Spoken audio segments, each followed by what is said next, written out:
الحمد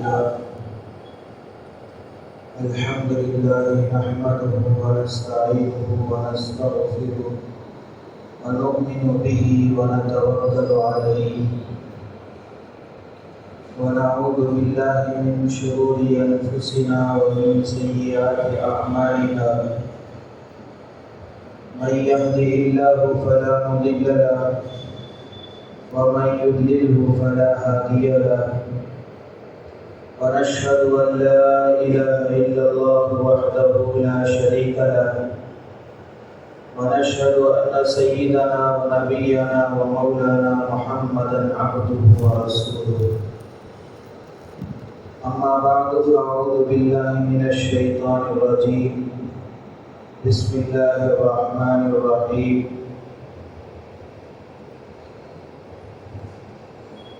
ومن أعرض عن ذكري فإن له معيشة ضنكا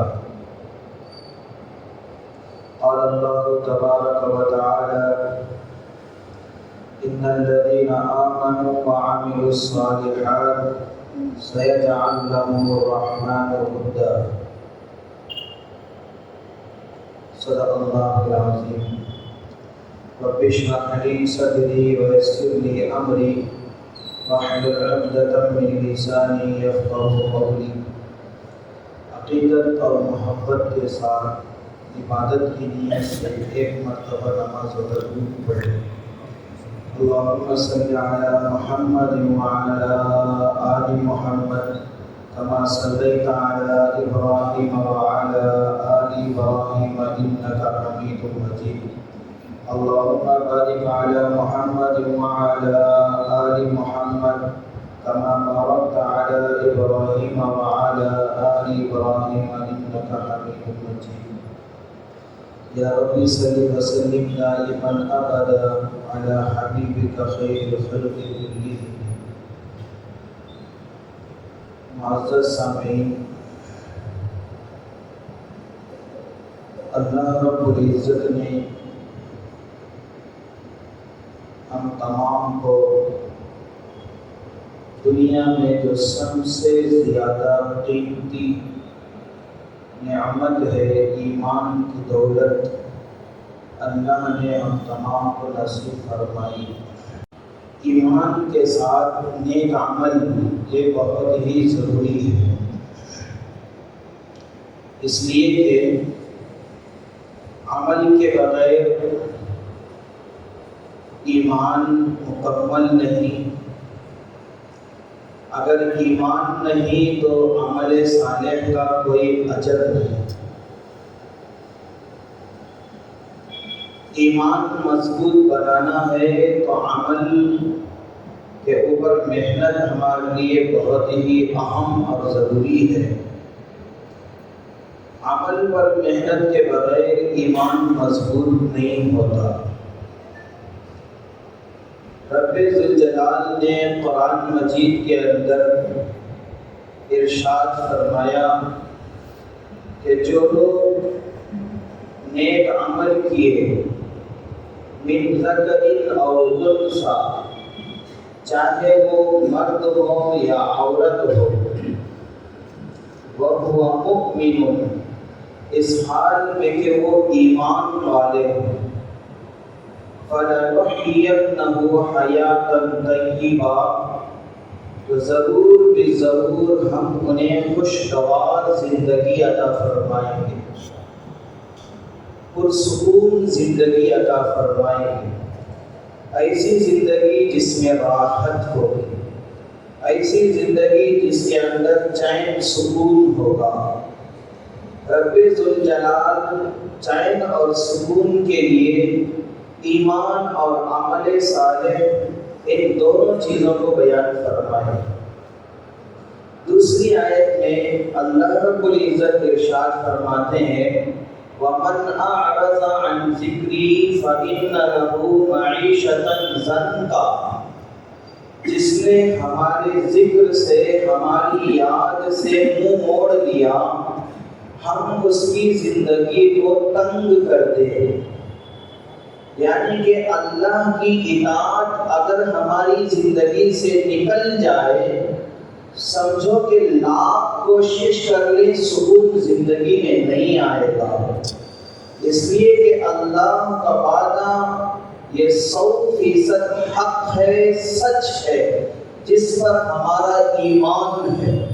ایمان والوں کو چاہیے کہ وہ ایمان جو اللہ نے انہیں نعمت عطا کی ہے، ایمان کی دولت ملنے کے بعد سب سے پہلی محنت عمل صالح پر۔ اور اللہ رب العزت ایمان والوں کی نشانی بیان فرمائی کہ ایمان والوں کے اندر سب سے زیادہ اللہ کی ذات سے محبت ہوتی ہے۔ اشد حبا للہ، ایمان والے وہ ہوتے ہیں جو سب سے زیادہ اللہ سے محبت کرتے ہیں، ان کے دلوں کے اندر اللہ کی محبت سب سے زیادہ ہوتی ہے۔ جس کے اندر ایمان نہیں ہوتا، اس کے اندر اللہ کی محبت نہیں ہوتی، دنیا کی محبت ہوتی ہے۔ اور رب ذوالجلال ارشاد فرماتے ہیں کہ جس کے اندر اللہ کی محبت ہوگی سَيَجْعَلُ لَهُ الرَّحْمَنُ وُدًّا، اللہ رب العزت مخلوق کے اندر، لوگوں کے اندر اس کی محبت کو ڈال دیتے ہیں۔ جو لوگ نیک عمل کرتے ہیں ان کی محبت مخلوق میں اللہ رب العزت ڈال دیتے ہیں۔ محبت اللہ بعد میں ڈالیں گے، سب سے پہلے اللہ اس سے چاہیں گے، اللہ کی محبت سب سے پہلے اس کو نصیب ہوگی۔ مثال کے طور پر اللہ کے نبی صلی اللہ علیہ وسلم ارشاد فرماتے ہیں من تقرب منی شبرا، اللہ رب العزت فرماتے ہیں جس نے میرے ایک بالش قریب ہوا، تقربت منہ ذراعا، میں ایک ذراع اس کی طرف قریب ہوں گا۔ ومن تقرب منی ذراعا، جس نے ایک ذراع میرے قریب ہوا، تقربت منہ باعا، میں ایک باع اس کے قریب ہوں گا۔ ایک باع کہتے ہیں دونوں ہاتھ پھیلائے تو جتنی جگہ ہوتی ہے اس کو ایک باع کہتے ہیں۔ اللہ کہتے ہیں کہ ایک ذراع میرے قریب آؤ گے تو میں ایک باع تمہارے قریب آؤں گا۔ اور اللہ رب العزت فرماتے ہیں وَمَنْ أَتَانِي يَمْشِي، جس سے میری طرف چل کر آیا، أَتَيْتُهُ هَرْوَلَةً، میں اس کی طرف دوڑتا ہوا آؤں گا، یعنی کہ میری محبت دوڑتے ہوئے اس کا استقبال کرے۔ یہ محبت کی نشانی ہے۔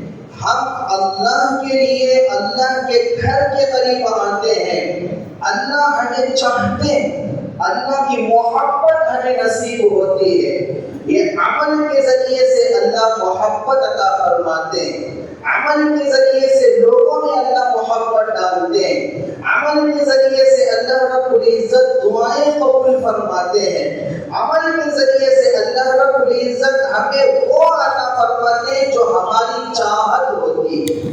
لیکن ہمارے اندر جب اطاعت نہیں ہوتی، جب ہمارے اندر اللہ کی فرما برداری نہ ہو، تو سمجھ لو کہ اللہ کے فیصلے ہماری خواہش کے خلاف ہوتے ہیں۔ ہماری خواہش جو ہوگی اس کے برخلاف اللہ کے فیصلے ہوگے۔ اگر اطاعت ہوگی تو ہماری چاہت کے مطابق اللہ ہمارے کام بنائیں گے۔ صرف کام نہیں بلکہ اللہ رب العزت ساری مخلوق کو ہماری طرف تابع کر دیں گے، ہماری خدمت میں لگا دیں گے۔ مثال کے طور پر حافظ ابن کثیر رحمۃ اللہ علیہ اپنی کتاب البدایہ والنہایہ کے اندر حضرت عمر فاروق رضی اللہ عنہ کے حالات میں ایک واقعہ لکھا کہ حضرت عمر فاروق رضی اللہ عنہ کے دور میں عمرو بن العاص رضی اللہ عنہ مصر پہنچے جنگ کے لیے۔ جب مصر فتح ہوا تو وہاں کیا دیکھتے ہیں کہ لوگ، وہاں کی ایک رسم تھی، وہاں کا ایک رواج تھا کہ لوگ دریا کے قریب ہوتے سال میں ایک مرتبہ ایک نوجوان لڑکے کو بناؤ سنگار کر کے اس کو سجا کر اچھا سا لباس پہنا کر دریا کے قریب لاتے اس کو دریا میں ڈال کر ہلاک کر دیتے۔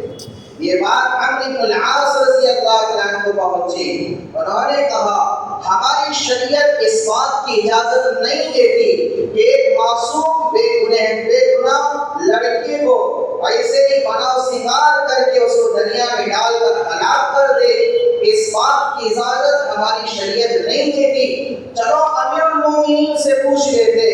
خط لکھا عمر بن الخطاب رضی اللہ عنہ کی طرف۔ جب حضرت عمر کے پاس خط پہنچا تو انہوں نے خط دے کر کہا کہ اچھا ہوا کہ آپ نے انہیں منع کیا۔ حضرت عمر نے یہاں سے خط لکھا جس کا مضمون یہ تھا، حمد و ثناء کے بعد دریا کی طرف مخاطب ہوتے ہوئے یہ بات ارشاد فرمائے کہ اے دریا، اگر تو اپنی طرف سے چل رہی ہے تو آج کے بعد سے مت چل، اگر تو اس خدائے قہار کی طرف سے چل رہی ہے تو ہم اس اللہ سے سوال کرتے کہ تیرا پانی آج سے جاری کر دے۔ تو یہ خط تھا، خط کا مضمون تھا، اور حکم دیا کہ اس خط کو دریا کے اندر ڈال دے۔ جب عمرو بن العاص رضی اللہ عنہ کے پاس یہ خط پہنچا، انہوں نے خط کھول کر دیکھا تو حیرانی ہوئی، پریشان ہوئے۔ حیرانی کس بات کی تھی؟ آج تک تو ہم نے یہ سنا ہے اور یہ دیکھا ہے، اور ہم نے یہ دیکھا کہ کوئی انسان کسی انسان کو خط لکھتا ہے، کوئی انسان کسی بادشاہ کو خط لکھتا ہے، کوئی کسی گورنر کو خط لکھتا ہے، کوئی کسی دنیا کے حاکم کو خط لکھتا ہے، لیکن یہاں تاریخ میں یہ سب سے پہلا واقعہ ہے، کوئی کسی دریا کو خط لکھ رہا ہے اور دریا کو حکم دے رہا ہے۔ بہرحال امیر المومنین کا حکم تھا، ماننا ہی تھا۔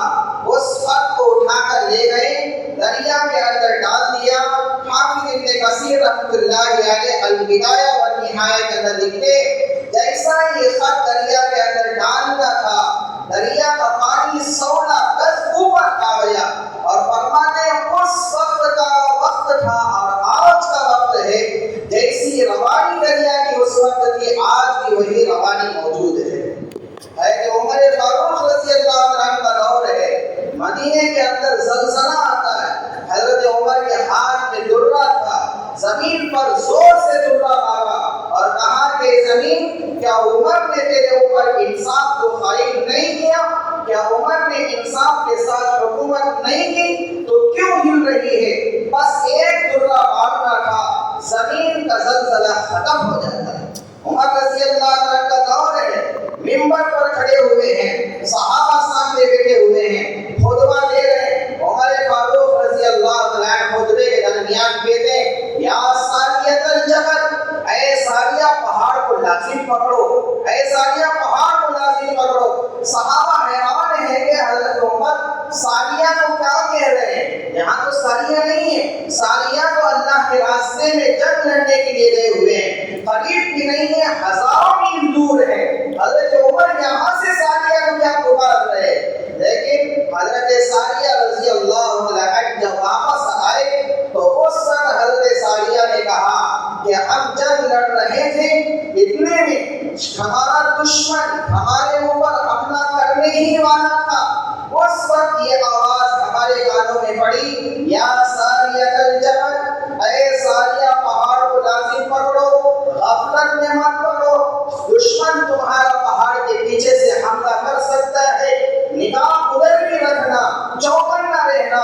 تو اس وقت ہم نے پہاڑ کے پیچھے دشمن کا مقابلہ کیا، پھر پسے پشت پہاڑ کو رکھ کر سامنے دشمن کا مقابلہ کیا، اللہ نے ہمارے حق میں فتح لکھی۔ بات کہنے کا مقصد یہ ہے کہ حضرت عمر کی زندگی میں اللہ کی اطاعت تھی، اللہ کی فرما برداری تھی، اللہ کے احکام کی پابندی تھی، اللہ کے احکام کو سر آنکھوں پر رکھا کرتے تھے۔ تو جس کی بدولت دریا بھی بات ماننے پر مجبور ہے، جس کی بدولت زمین بھی بات ماننے پر مجبور ہے، جس کی بدولت ہوا بھی بات ماننے پر مجبور ہے، ساری بات کا خلاصہ یہ ہے، جس کا رب ہے اس کا سب ہے، جس کا رب نہیں اس کا کچھ نہیں۔ تو ہمیں چاہیے کہ اللہ نے ایمان ہمیں عطا فرمایا، سب سے جوڑے، ہمارا تعلق اللہ سے اعمال کے ذریعے سے ہم جوڑے، ہمارے اعمال ہم مضبوط کریں، عمل ہمارا مضبوط ہوگا، ہماری گول ضائع نہیں ہوگی۔ عقبہ بن عامر رضی اللہ عنہ بربر خوف کے ساتھ مقابلہ کرنے کے لیے نکلے، درمیان میں ایک جنگل نکلا، بہت ہی وحشتناک حیوانات اس کے اندر حیوان تھے، لیکن بربر خوف کے ساتھ مقابلہ تھا۔ ساتھیوں نے کہا کہ حضرت امیر صاحب جنگل تو سامنے آ گیا، اب ہم کیا کریں، یہاں تو درندے ہیں، چیر پھاڑ کر کھانے والے جانور ہیں، چلو ہم واپس چل جاتے ہیں۔ عقبہ بن عامر رضی اللہ عنہ امیر کے لشکر کے چوٹی پر چڑھے گئے، اونچی جگہ پر کھڑے ہو کر کہنے لگے، سارے جنگل کے حیوانات سے خطاب کیا، ہم اللہ کے نبی صلی اللہ علیہ وسلم کے صحابہ ہیں، اللہ کے نبی صلی اللہ علیہ وسلم کے غلام ہیں، آج رات اس جنگل میں ہم رہنا چاہتے ہیں، ہمارا یہ اعلان ہے کہ آج تم اس جنگل کو خالی کر کے نکل جاؤ، اگر اس اعلان کے بعد کوئی جنگل میں رہا تو ہم اس کو قتل کر دیں گے۔ یہ ایک ندا تھی، یہ ایک آواز تھی عقبہ بن عامر رضی اللہ عنہ کے۔ شیرنی اپنے بچے کو منہ میں لے کر جنگل خالی کر رہی ہے، ہرنی اپنے بچے کو منہ میں لے کر اپنا جنگل چھوڑ رہی ہے، سانپ نے اپنے بچے کو لے کر جنگل خالی کر رہی ہے۔ کیا بات تھی، کون سی تاثیر تھی ان کے بول کے اندر؟ ایمان کی تاثیر تھی، اعمال کی تاثیر تھی۔ ایمان کو انہوں نے عمل کے ذریعے سے بنایا، ایمان کو انہوں نے اللہ کی اطاعت کرتے ہوئے بنایا، ایمان کو انہوں نے نبی کی محبت کو اپنے سینوں میں بسا کر انہوں نے بنایا۔ تو میرے بھائی، آج ہمیں اشد ضرورت ہے، سخت ضرورت ہے کہ ایمان کو ہم مضبوط بنائیں، عمل کو ہم مضبوط بنائیں۔ ہماری محنت عمل پر نہ رہی، مال پر رہی ہے، اعمال کو تو ہم نے چھوڑ دیا، مال کو مقصد بنایا ہوا ہے۔ مال مقصد نہیں ہے، اعمال مقصد ہے۔ اللہ نے ہمیں دنیا میں بھیجا ہے تو مقصد یہی ہے کہ عمل کے ذریعے سے مجھے راضی کرو۔ وَمَا خَلَقْتُ الْجِنَّ وَالْإِنسَ إِلَّا لِيَعْبُدُونِ۔ مفسرین لکھتے ہیں لیعبدون کی جگہ لیعرفون، یعنی کہ اللہ نے جنات اور انسان کو اپنی عبادت کے لیے بنایا، اپنی معرفت کے لیے بنایا ہے۔ تو ہمیں چاہیے کہ اللہ کی عبادت اس انداز سے ہو کہ اللہ رب العزت ہم سے خوش ہو جائے، اللہ ہم سے راضی ہو جائے۔ نماز ہماری ایسی ہو کہ اللہ خوش ہو جائے، تلاوت ہماری ایسی ہو کہ اللہ خوش ہو جائے، رکوع ہمارا ایسا ہو کہ اللہ خوش ہو جائے، سجدہ ہمارا ایسا ہو کہ اللہ خوش ہو جائے۔ ہر عمل اللہ کی رضا کے خاطر، ہر عمل کا مقصد اللہ کی رضا ہم رکھے۔ تو میرے بھائیوں، اعمال پر محنت ہو، اعمال پر جب محنت ہوگی، اللہ کی اطاعت زندگی میں ہوگی، اللہ رب العزت مخلوق کے دلوں میں ہماری محبت ڈال دیں گے، مخلوق بھی ہماری بات مانیں گے۔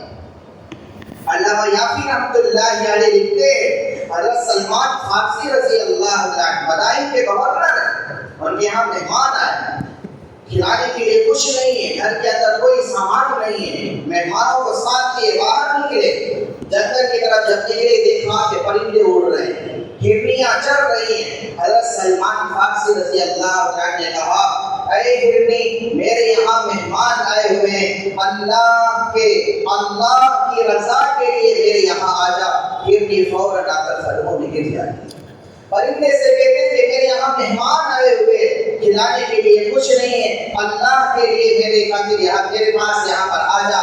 پرندہ آ کر قدموں میں گر جاتا ہے، مہمان حیران ہوتے ہیں، کہتے ہیں کہ حضرت سلمان فارسی، یہ کیا ہے؟ یہ مخلوق آپ کے قدموں میں گر رہی ہے۔ سلمان فارسی رضی اللہ عنہ نے فرمایا، اپنا تعلق اللہ سے جوڑو، اپنا تعلق اللہ سے جوڑو، اللہ تمہاری محبت مخلوق میں ڈال دے گا، مخلوق تمہارے ہر بات ماننے پر مجبور ہوگی۔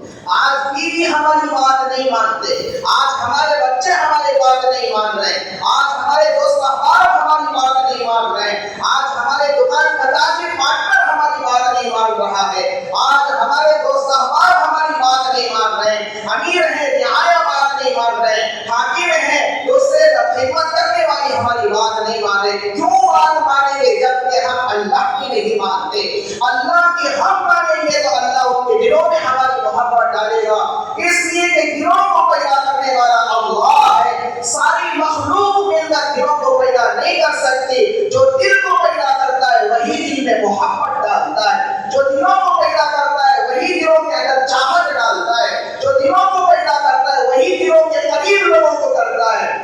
اس لیے ہمیں چاہیے کہ اللہ سے اپنا تعلق جو ہے، علامہ جوزی رحمۃ اللہ علیہ اپنی کتاب صفت الصفوہ کے اندر ایک واقعہ لکھے، حضرت ام شریک رضی اللہ تعالی عنہا ابو جہل کی باندھی تھی، ابو جہل اسلام لے کر آئی، ابو جہل کو معلوم ہوا کہ ام شریک اسلام لے کر آئی ہیں، سزائیں دی، خوب سزائیں دی، زوردار وزندار چیز سے سر پہ دے مارا، جس کی بدولت آنکھوں کی بینائی چلی گئی، آنکھوں کو نظر نہیں آتا تھا۔ ام شریک رو رہی تھی، لیکن ابو جہل کہہ رہا تھا، دیکھ لات اور عزا کی تو نے نافرمانی کی، اپنے دین سے تو نے منہ موڑ لیا، لات اور عزا اور منات نے تیری آنکھوں کی بینائی چھین لی، ہاں واپس آ جا اپنے دین کے اندر، ہمارے معبود تمہاری روشنی واپس کر دیں گے، نعوذ باللہ۔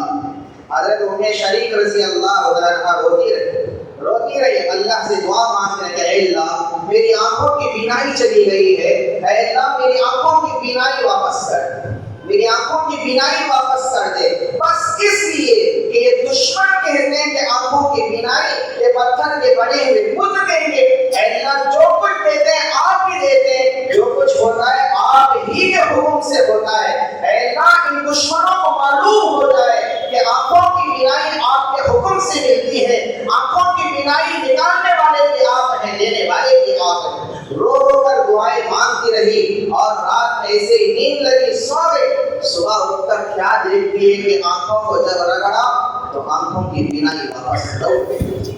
انہوں نے تعلق اللہ سے جوڑا، ربط اللہ سے لگایا، لو اللہ سے جوڑا، اللہ رب العزت نے دعا کو رائے گا نہیں کی۔ آج ہم لاکھوں دعائیں کرتے ہیں، کہتے ہیں کہ مولوی صاحب کتنی دعائیں کریں، کیا کریں، ہماری دعا قبول نہیں ہوتی، ہماری بات پوری نہیں ہوتی، ہماری ضروریات پورے نہیں ہوتے، ہمارے کام نہیں بنتے۔ میرے بھائیو سچے دل سے بتاؤ، کام بنانے والے کو ہم راضی نہیں کریں گے تو کام بنے گا کیسے؟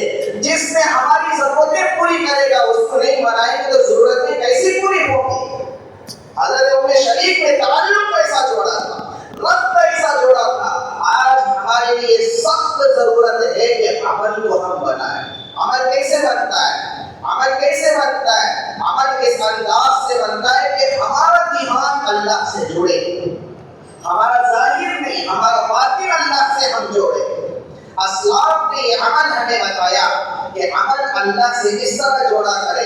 حاتم اسد رحمۃ اللہ علیہ سے کسی نے پوچھا، حضرت آپ نماز کیسے پڑھتے ہیں؟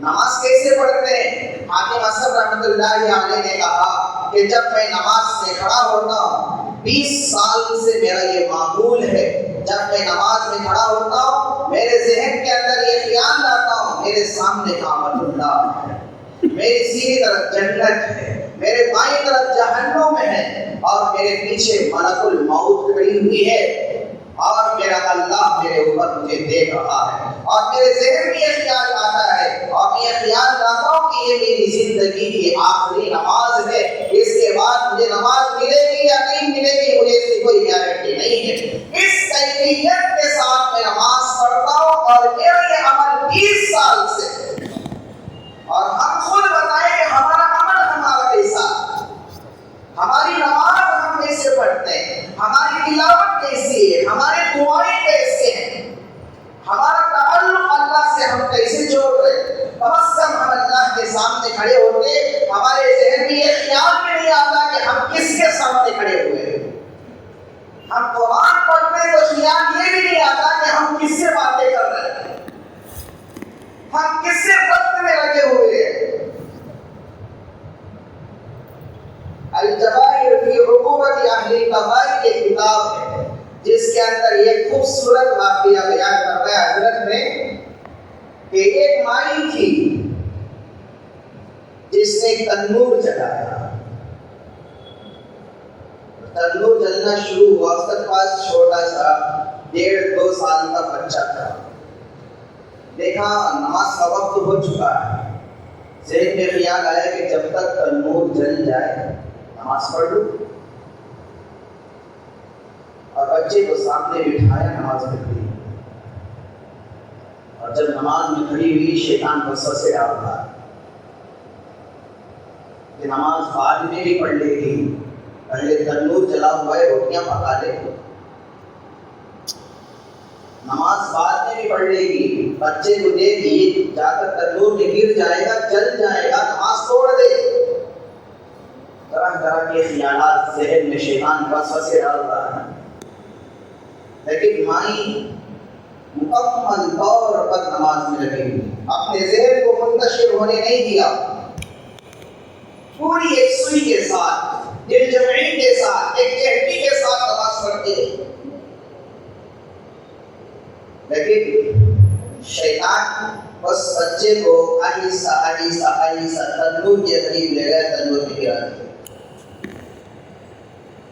اب یہ مائی نماز ہی میں کھڑی ہے اور نماز پڑھ رہی ہے، سلام پھیری، دعا مانگی اور دیکھا بچہ نہیں، اور بچے کو تلاش کرتے ہوئے نکلی، دیکھا کہ تندور میں پڑا ہوا ہے۔ حضرت لکھتے ہیں کہ تندور میں جب بچے کو اس نے دیکھا کہ تندور جو آگ جلائی ہوئی تھی، اللہ رب العزت نے اس آگ کو یاقوت اور زبرجد بنا دیا تھا، جس یاقوت اور زبرجد سے بچہ کھیل ہوتا۔ اپنا تعلق جب اللہ سے انہوں نے لگا لیا تو اس کے اندر ذہن کو منتشر ہونا گوارا نہیں کیا۔ شیطان کو لاکھ کوشش کر لے، لیکن جس غلامی کے طور پر میں اللہ کے سامنے کھڑی ہوئی ہوں، مکمل طور پر اس کا حق ادا ہو جائے، یہ میری کوشش ہے، تیری اپنی کوشش تیری جگہ، میری کوشش میری جگہ۔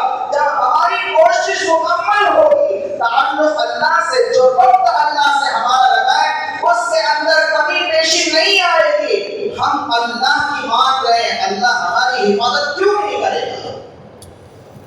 ہمارا خیال یہ ہے کہ دکان کھول کے نماز کو آ جائیں تو دامن چلے جائیں، دکان تھوڑی دیر یہاں پر آ جائیں، 2 رکعت نماز پڑھنے کے لیے 10 منٹ کا وقت نکال دیں تو دامن چلے جائیں گے، دامن کے خاطر ہم نماز چھوڑ دیں گے۔ گھر کے اندر کام کاج آئے تو نماز چھوٹ جاتی ہے، نماز میں ہم کھڑے ہوتے ہیں تو ہم پہلی رکعت میں کیا سورت پڑھے وہ ہمیں یاد نہیں، مغرب میں امام صاحب نے کون سی آیتیں پڑھی ہیں وہ ہمیں یاد نہیں۔ یہ ہمارا عمل ہے، نتیجہ اچھا نکلے تو کیسے نکلے؟ اس لیے عمل کو ہم بنانا ہے، عمل کو ہم بنانا، اعمال ہمارے درست کریں۔ علامہ جوزی رحمۃ اللہ علیہ صفت الصفائی کے اندر ایک واقعہ لکھتے ہیں، حضرت ذوالنون مصری رحمۃ اللہ علیہ ایک مرتبہ جا رہے تھے جنگل میں، ایک جگہ ایک عورت پردے میں سیاہ فام عبادت کر رہی ہے، نماز میں کھڑی ہوئی ہے۔ ذوالنون مصری رک گئے، وہ نماز سے فارغ ہو کر دعا میں لگ گئی۔ اس کے دعا کے الفاظ ایسے تھے کہ ذوالنون مصری کہنے لگے کہ میرے پاؤں وہیں پر رک گئے، آگے چلنے کی میرا اندر ہمت نہ رہی۔ وہ کہہ رہی تھی کہ اے دل و دن و رات کو پیدا کرنے والے اللہ، اپنی محبت میرے دل میں ڈال دے۔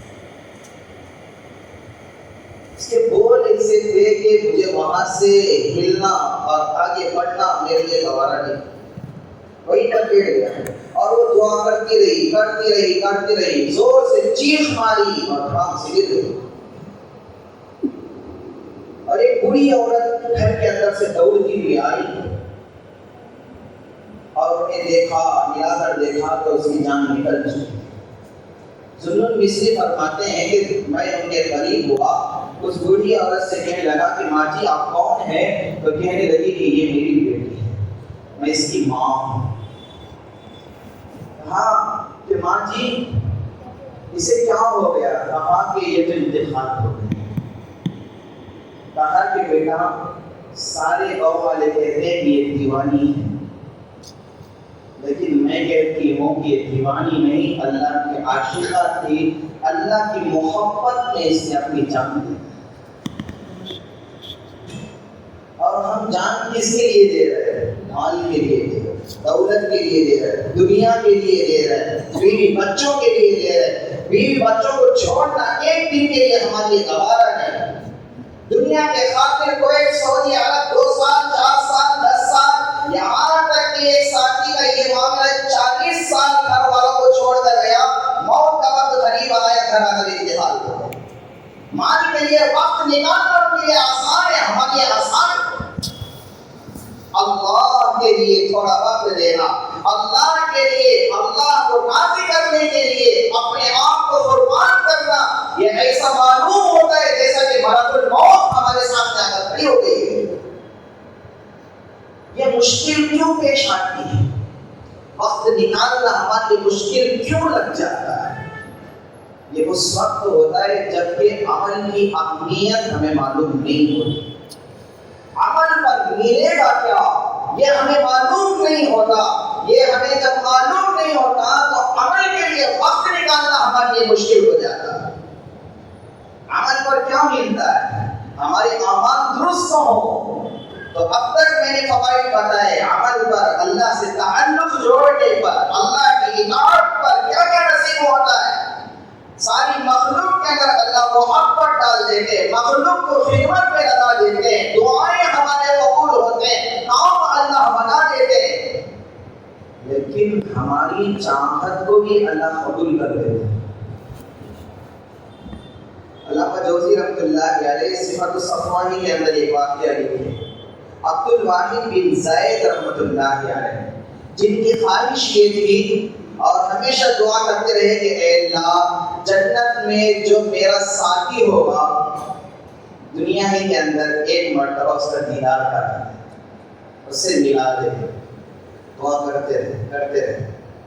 ایک مرتبہ رات میں جب سوئے تو خواب میں ایک آواز آئی کہ جاؤ فلاں جنگل کے اندر سیاہ فام ایک عورت ہوگی، بکریاں چڑھا رہی ہوگی، جس کا نام میمونہ سودا ہوگا، وہ تمہارے جنت کی شریک ہے، تمہارے ساتھ رہنے والی ہے۔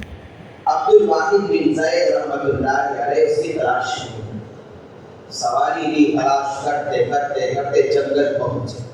وہاں پر دیکھا کہ ایک عورت نماز میں کھڑی ہوئی ہے، نقاب میں ہے، کالا لباس پہنے ہوئے، پردے کے ساتھ نماز پڑھتی۔ عبد الواحد بن زید رحمۃ اللہ علیہ پیچھے بیٹھے، انتظار کرتے رہے کہ کب یہ نماز سے فارغ ہوگی تو اس کا نام پوچھو، کہ خواب میں اس کا نام تو بتایا گیا کہ میمونہ سودا ہے، لیکن جو اس کے کیفیات بتائے تھے وہ سب کے سب میں نے مان لیا۔ جو نشانیاں بتائی تھی، بکریاں چلا رہی، بکریاں تو چل رہی ہیں، سیاہ ہوگی، کالا لباس سے پہنی ہوئی ہے، عبادت میں ہوگی، نماز میں مشغول ہے، لیکن نام کو پوچھ لے کہ کیا نام ہے۔ انتظار کرتے رہے کہ کب نماز سے فارغ ہوگی۔ جب نماز سے فارغ ہوئی تو پوچھا کیا نام ہے آپ کا؟ فرمایا میمونہ سودا۔ لیکن بات دراصل یہ ہے کہ جب یہ پیچھے بیٹھ کر انتظار کر رہے، انہوں نے ایک عجیب کہانی یہاں پر دیکھی کہ پانی کی گھاٹ پر بکری اور بھیڑیا دونوں ایک جگہ پانی پی رہے تھے، اور یہ حیران ہو گئے کہ بکری اور بھیڑیا دونوں ایک جگہ کیسے پانی پی رہے ہیں۔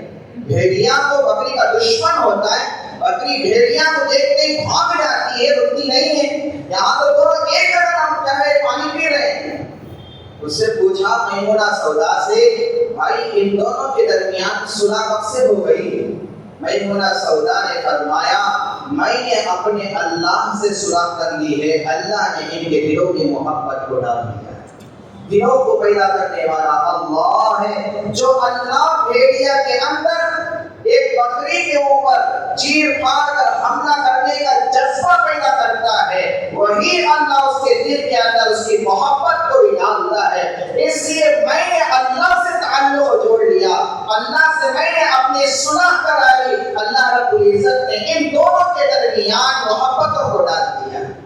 اطاعت اللہ کی، اللہ مخلوق میں اس کی محبت ڈال دیتے، اطاعت اللہ کی، مخلوق بات ماننے پر مجبور ہوتی ہے، اطاعت اللہ کی، اللہ کام بنا دیتے، اطاعت اللہ کی، مخلوق کی حیبت اور وحشت ہمارے دلوں سے اللہ نکال دیتے۔ تو ہمیں چاہیے کہ اپنے اعمال کو ہم درست کریں، لیکن اعمال کو جب ہم درست کریں گے تو میرے بھائی تقاضوں پر نکلنا ہمارے لیے آسان ہوگا جب عمل کی اہمیت اس کی حیثیت معلوم نہیں ہوگی، عمل پر تقاضوں پر نکلنا ہمارے لیے بھاری ہوگا۔ صحابہ کا کیا معمول تھا؟ تقاضوں کی جب بھی آواز سنتے تھے دل ملا جاتے تھے، کانپ اٹھتے تھے، دل کے اندر جذبہ پیدا ہو جاتا تھا۔ حضرت سعد رضی اللہ عنہ غزوہ بدر کا موقع تھا، اللہ کے نبی صلی اللہ علیہ وسلم جنگ میں جا رہے تھے، اعلان ہوا کہ غزوہ بدر کے لیے نکلو۔ یہاں گھر کے اندر باپ بیٹے کی کہانی چل رہی تھی۔ حضرت سعد رضی اللہ عنہ جوان تھے، ان کے والد بوڑھے ہو چکے تھے۔ والد نے کہا کہ گھر کے اندر مرد حضرات ہم دونوں ہی ہیں،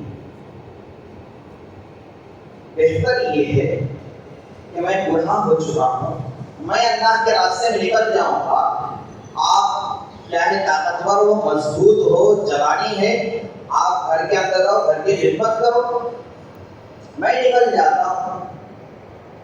اللہ کے نبی صلی اللہ علیہ وسلم کی صحبت مجھے نصیب ہوگی۔ لیکن معلوم تھا کہ تقاضے پر نکلنے پر کیا ملنے والا تھا، تقاضوں پر لبیک کہنے پر کیا ملنے والا ہے، اللہ کیا انعام کیا اجر عطا فرمائیں گے معلوم تھا۔ بیٹے نے کہا کہ ابا جان اگر یہاں پر جنت کا مسئلہ نہ ہوتا تو میں گھر میں بیٹھ جاتا، اگر جنت کا مسئلہ ہے اسی لیے ابا جان آپ گھر کے اندر بیٹھے رہیے، میں طاقتور ہوں، میں مضبوط ہوں، اللہ نے ہمت دی ہے، شجاعت دی ہے، طاقت دی ہے، تو میں اللہ کے نبی صلی اللہ علیہ وسلم کے ساتھ رہ کر جنگ میں شریک ہو کر شہادت کا مرتبہ نصیب فرماؤں گا۔ معلوم تھا کہ عمل پر کیا ملنے والا ہے، تقاضے پر نکلنے پر کیا ملنے والا ہے، لیکن باپ نے کہا کہ نہیں میں نکلوں گا، میں بوڑھا ہو چکا ہوں، میں نکلوں، مجھے موقع دو۔ بیٹے نے کہا کہ نہیں ابا جان مجھے موقع دو، آج ہم لڑتے ہیں، آج ہمارا معمول کیا ہے، ہم گھر کے اندر ایک سوچتے ہیں کہ اگر میں اللہ کے راستے نکل جاؤں گھر کا کیسے، گھر چلے گا کیسے، ارے ہم نہیں چلا رہے اللہ چلا رہے، طاقت اگر اللہ ہاتھوں میں نہیں دیے ہوتے ہم کام نہیں کر سکتے، اللہ نے دی ہے طاقت، اللہ نے دی، پیروں میں قوت اللہ نے دی، دماغ میں سوچ اللہ نے دی، آنکھوں میں روشنی اللہ نے دی، جس کو ہم استعمال میں لاتے ہیں۔ اگر اللہ یہ نعمتیں چھین لیں تو ان کے بدن کے بغیر ہم کیا کر سکتے ہیں؟ ہم اپنے بیوی بچوں کو نہیں کھلا رہے، اللہ کھلا رہے ہیں، گھر اللہ چلا رہے ہیں، صحت اللہ دے رہے ہیں، کام اللہ بنائیں گے۔ بتایا میں نے اللہ کی اطاعت پر بچے کی حفاظت اللہ نے کیسے دی ہے۔ یقین اگر ہمارے ذہن میں آ جائے، ہمارے دل میں یہ یقین آ جائے اللہ کے راستے میں ہم نکلیں گے، گھر والوں کی حفاظت اللہ فرمائیں گے، گھر چلائیں گے اللہ۔ رفاقوں کے لیے یہاں پر بات بیٹے لڑ رہے ہیں، میں جاؤں گا، بیٹے کہہ رہے میں جاؤں گا، لیکن باپ نے آخر میں یہ مشورہ کیا کہ بیٹا بات یہ کر لے، کیا یہ کریں گے کہ کھلا ڈالیں، جس کا نام آ جائے وہ نکل جائے، جس کا نام آ جائے وہ نکل جائے۔ میرے اندر بھی چاہت، تمہارے اندر بھی چاہت ہے، لیکن بہتر یہ ہے کہ کھلا ڈالے۔ اب کھلا ڈالا گیا، جب کھلا اٹھایا گیا تو بیٹے کا نام آیا، حضرت سعد رضی اللہ عنہ جب اپنا نام لے کے خوشی کے مارے جھوم گئے اور کہا کہ ابا جان اب میں اللہ کے راستے میں جاؤں گا۔ غزوہ بدر میں جائے اور کافروں کے جب گھٹنے میں گھس گئے اور اپنی جان شہادت پیش کی، اپنی جان قربان کر دی، تقاضے پر انہوں نے لبیک کہا۔ عمل پر کیا ملنے والا ہے، عمل پر اللہ کیا عطا فرمانے والے ہیں، یقین جب ذہن میں آ گیا، معلوم جب ہو گیا، نبی کا قول جب انہیں معلوم ہو گیا، اب یہاں پر دیر کس بات کی ہے، دیر کیوں کرو، تقاضے تو آئیں گے، کام اللہ بنائیں گے۔ حضرت حنظلہ رضی اللہ عنہ نئی نویلی گھر کے اندر ہے، نئی شادی ہوئی ہے، پہلی رات ہے، رات کے وقت میں غسل کر کے غسل کر رہے تھے، سر پر پانی ڈالے بیٹھے ہوئے ہیں، ندا آ رہی ہے کہ اللہ کے راہ میں نکلنی ہے، اللہ کے راہ میں نکلنی ہے۔ دیر کس بات کی؟ بیٹا جس حال میں تھے کپڑے لیے پہن لیے نکل گئے، بیوی نہیں نئی دلہن ہے، کہہ رہی ہے کہ جی ابھی تو پہلی رات ہے، ابھی تو پہلی رات ہے، رک جاؤ نا، ابھی صبح کو نکلنا ہے، ابھی تو رات ہے، ابھی کہاں سے چلے جا رہے ہو؟ صبح کو جانا ہے، ابھی سے کیوں نکل کر جا رہے ہو؟ صبح چلے جانا، تھوڑی دیر انتظار کر لینا۔ لیکن معلوم ہو گیا کہ تقاضا آ چکا ہے، اب تقاضا آنے کے بعد دیر کریں گے، معلوم نہیں جو نعمتیں اللہ نے جس کا وعدہ کیا ہے ہو سکتا ہے کہ وہ نعمتوں سے محروم ہو جائے۔ موت کب آئے گی کسی کو گارنٹی نہیں ہے، اگر میں دیری کر دوں، اگر نکلنے میں دیری ہو جائے، تقاضے پر لبیک کہنے میں دیری ہو جائے، تقاضے میں پہل کرنے میں دیری ہو جائے، قدم آگے بڑھانے میں دیری ہو جائے، اور مصیبت آ جائے، جس پر انعامات کا وعدہ اللہ نے رکھا ہے اس انعامات سے محروم ہو جاؤ گا۔ حضرت حنظلہ کے ذہن میں بات آ رہی ہے، بیوی ایک طرف سے کہہ رہی ہے کہ انتظار کر لو، صبح جانا ہے، ابھی کہاں چلے جا رہے ہو؟ لیکن معلوم تھا کہ دیر کرنے پر بہت سارے نقصانات سامنے کھڑے ہوئے ہیں، لیکن قدم اٹھانے پر بہت سارے انعامات سامنے ملنے والے ہیں۔ لیکن اس وقت اسی حال میں اللہ کے نبی صلی اللہ علیہ وسلم نے بات شرکت فرمائی، جنگ میں گئے، لڑے اور شہادت نصیب ہوئی۔ اللہ کے نبی صلی اللہ علیہ وسلم جنگ کے بعد کہتے ہیں صحابہ سے کہ حنظلہ کہاں ہے؟ دیکھو حنظلہ کی لاش کہاں ہے؟ دیکھا گیا کہ حضرت حنظلہ رضی اللہ تعالی عنہ کے بالوں سے پانی گر رہا تھا۔ اللہ کے نبی صلی اللہ علیہ وسلم نے فرمایا غسیل الملائکہ، یہ حنظلہ کا لقب ہے، غسیل الملائکہ یہ کہلانے والے، تقاضے پر قدم اٹھانے پر نصیب ہوا یہ لقب۔ اگر تقاضے پر قدم نہ اٹھائے ہوتے، غسیل الملائکہ نہ کہلاتے، تو اللہ رب العزت نے یہ انعام انہیں عطا فرمایا کہ تقاضے پر فوراً لبیک کہا، تقاضے پر فوراً انہوں نے پہل کیا، تقاضے پر فوراً انہوں نے لبیک کہا۔ تو میرے بھائیو، یہ موقع ہمیشہ ملنے والا نہیں ہے، کیا پتا کہ یہ آخری ہمارا موقع ہو، یہ آخری ہمارا تقاضا ہو، یہ قدم اٹھانا آخری قدم ہو۔ موت کی کوئی گارنٹی نہیں ہے کب آئے گی، کب ہم دنیا سے چلے جائیں گے۔ اس لیے جب بھی ہمارے سامنے تقاضا آ جائے تو سمجھو کہ یہ ہمارے لیے خوش نصیبی ہے، نکل جائے اللہ کے راستے میں، اللہ رب العزت ہمارے لیے کافی ہے۔ وَمَن يَتَوَکَّلْ عَلَى اللَّهِ فَهُوَ حَسْبُهُ، جو اللہ کے ذات پر بھروسہ کرتا ہے اللہ اس کے لیے کافی ہو جاتے ہیں۔ تقاضے پر جب ہم لبیک کہیں گے، انعام جو اللہ ہمیں عطا فرمائیں گے، مقام جو اللہ ہمیں عطا فرمائیں گے، رتبہ جو اللہ ہمیں عطا فرمائیں گے، مرتبہ جو اللہ ہمیں عطا فرمائیں گے، لوگ بھی رشک کریں گے ہمارے علاقے میں فلاں تھے، ہمارے علاقے میں فلاں تھے، تقاضے پر ہر وقت لبیک کہتے تھے، تقاضے پر ہر وقت تیار ہو جاتے تھے، اپنی مال کو اللہ کے راہ میں لگا دیتے تھے، اپنی جان کو اللہ کے راہ میں لگا دیتے تھے، اپنے وقت کو اللہ کے راہ میں قربان کر دیتے تھے۔ یہ اس وقت ہوگا جب کہ ہم اللہ کے راہ میں تقاضوں پر لبیک کہیں گے۔ اس سے میرے بھائیو ارادہ کرو انشاءاللہ کون کون اللہ کے راہ میں اجتماع ہمارے جوڑ آنے والے ہیں، تو اس کے اندر کون کون اللہ کی راہ میں نکلنے کے لیے تیار